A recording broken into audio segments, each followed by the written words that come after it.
Hello and welcome to my presentation for this week on the Code of Ethics. My chosen profession is law enforcement, and my particular department, the Riverside Sheriff's Department, does have a written stated Code of Ethics, which is the same as the same one used by pretty much all law enforcement agencies, known as the Law Enforcement Code of Ethics.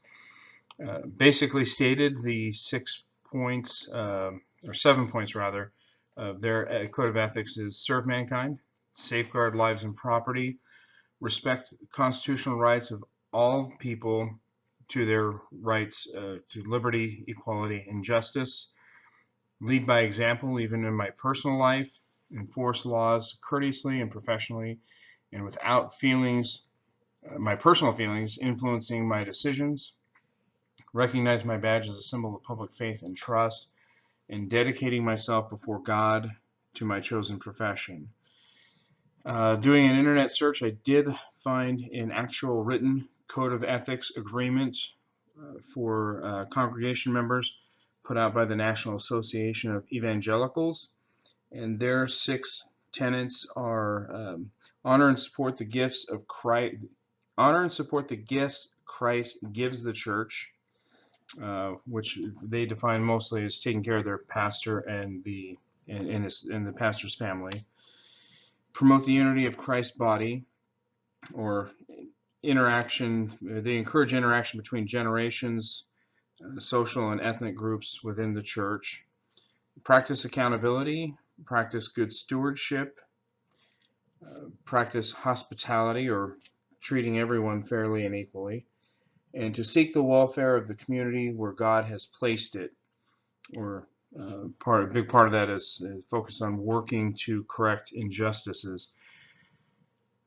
When I look at these two codes, even though the words that are used do on the surface seem very different, but when you look beneath all that and really look to see what each tenet means, I do believe for the most part these are the two different codes are actually very similar as far as leading by example,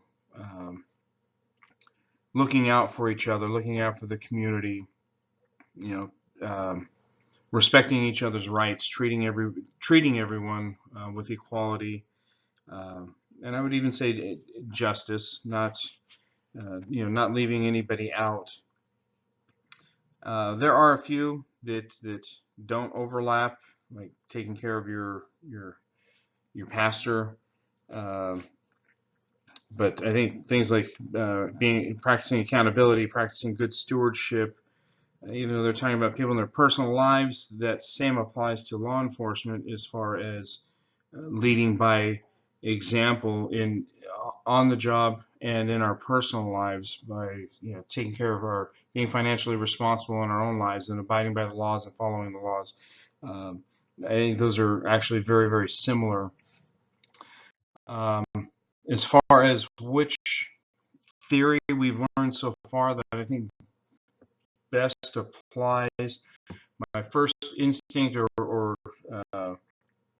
reaction when it comes to, without even thinking about it, that well, if it's church, then it's God, and if God made everything and God made us, then God made us with that intuitive sense of knowing what is right and what is wrong. However, by the NAE actually putting together a contract, an actual code of ethics for the congregant members to sign, they have effectively made a contract. Just like law enforcement, the code of ethics, we're sworn in with these. We dedicate ourselves to these.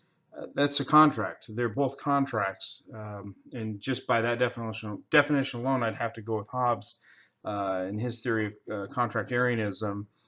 That both sides, the public, the church, the congregant members, law enforcement, we've all made agreements to agree to these contracts of how we're going to live our lives and conduct ourselves.